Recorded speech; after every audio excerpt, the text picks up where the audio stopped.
50 lakhs పెట్టి ఒక్క song యూట్యూబ్లో రిలీజ్ చేయాలంటే చాలా గర్డ్స్ ఉండాలి. ఈ రోజుల్లో చిన్న మూవీ 2.5 hours మూవీ తీసి థియేటర్స్లోకి వెళ్ళి ఇది చేస్తున్నారు, మనీ సంపాదించు. కానీ మీకు ఎంత గర్డ్స్ ఉంటే 50 lakhs ఖర్చు పెట్టాలి అనిపించింది, మళ్ళీ దాని ప్రమోషన్స్ కోసం 10 lakhs ఖర్చు పెట్టాను అంటున్నారు. ఎలా మీకు అంత గర్డ్స్ ఎలా వచ్చింది? అంటే కాంటెంట్ అంత బాగుందండి. ఇప్పుడు నేను ఎప్పుడు డబ్బులు 100% మనకి రికవరీ గురించి మనం ఆలోచించాలి. కానీ నా కాన్ఫిడెన్స్ ఏంటంటే this song has so much potential.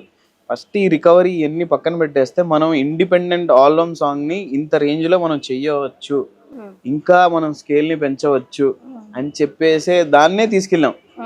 చిన్న మేము ఒక ప్రీమియర్స్ కూడా ప్లే చేసాం ప్రసాద్ ల్యాబ్స్ లో. అక్కడ వచ్చిన వాళ్ళందరూ నా ఫ్రెండ్స్ అందరూ దే వేర్ షాక్. మెహబూబ్ బాగా చేస్తాడు అన్న దానికంటే అది ఒక 10-15 times చాలా ఎక్కువ ఉంది. అస్సలు ఎక్స్పెక్ట్ చేయలేదు. ఆ విజువల్స్ కానీ సాంగ్ కానీ చాలా బాగుంది అన్నారు. సో ఇంకా దాని మీద మనం ఎంత పెట్టినా అవి తిరిగి వస్తాయని నమ్మకం ఉంది.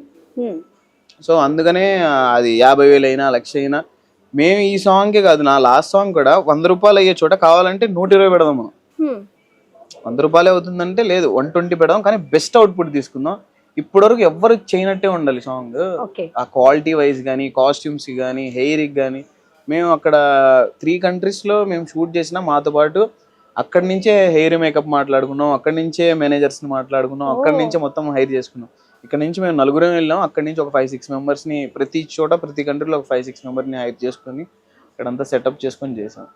సో ఇదే సాంగ్ ఏదన్నా సినిమా వాళ్ళు కానీ వేరే వాళ్ళు చేయాలంటే నాకు తెలిసి ఒక 2-3 కోట్లు అయితే సరదాగా అయిపోద్ది.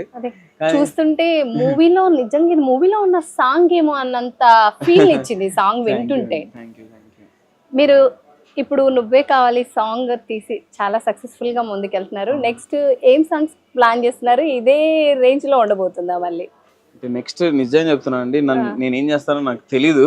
నేను ఎప్పుడు సాంగ్స్ చెయ్యాలి అనుకోలేదు, కానీ సాంగ్ వచ్చినప్పుడు ఇది చేస్తే బాగుండేది అని చెప్పి చేసింది. నేను ఫస్ట్ నుంచే కాంటెంట్ లో దిగుదామని, నేను కానీ మా డిఓపి భార్గవ్ కానీ మ్యూజిక్ డైరెక్టర్ మనీష్ కానీ మేము ఒకటి మా డైరెక్టర్ అండ్ నా క్రియేటివ్ హెడ్ ఈ సాంగ్ కి క్రాఫ్టీ చందు అని ఉన్నాడు. మేమందరం ఒక 4-5 ఒక టీం ఉన్నాం.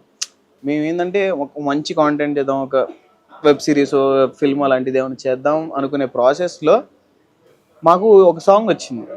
సరే లెట్స్ డూ. ఇంతకుముందు డెమోలు చేసేవాళ్ళు ఒక 10-15 సంవత్సరాల క్రితం డెమో ఫిల్మ్ తీసి దాన్ని ప్రొడ్యూసర్లకో డైరెక్టర్ వాళ్ళకో చూపిస్తూ ఉండేవాళ్ళు, ఇలా ఉండేది వర్క్ అని.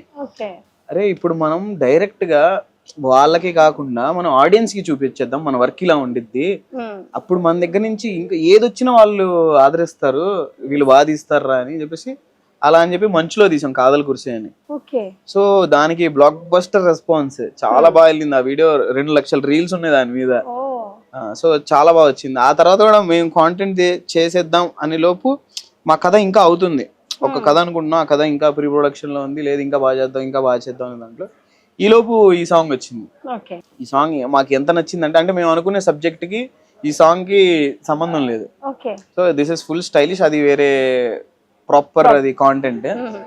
సరే ఈ సాంగ్ ఈ లోపు మన ఆడియన్స్ కి ఇంకా దగ్గరగా ఉండాలంటే మనం ఒక సాంగ్ చేద్దామని చెప్పేసి ఈ సాంగ్ చేసాము. ఆ కథ అలా అవుతుంది.